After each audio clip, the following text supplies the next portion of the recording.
Okay, so ito yung introduction natin sa array. So, yung array, so pag magde-declare tayo ng variable, di ba? So, i-store natin sa isang variable lang. So, hindi na tayo gagawa ng maraming variable.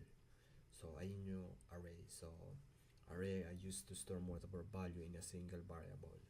So, for example, may string tayo na i-store natin sa iba-ibang variable. Siyempre, haba yung code natin. So, hindi natin dapat gawin yung ganon. So, may paraan. So, array. Yung array, i-store natin lahat ng variable na parehas sa kung string, string, kung number, number yung pwedeng i-store sa array. So, ayun. Ayun yung definition ng array. So, sa next tutorial natin, mag-create tayo ng array. Paano i-access yung array, paano papalit yung array. So, yung mag-add tayo ng array yung value. So, sa next tutorial natin yun.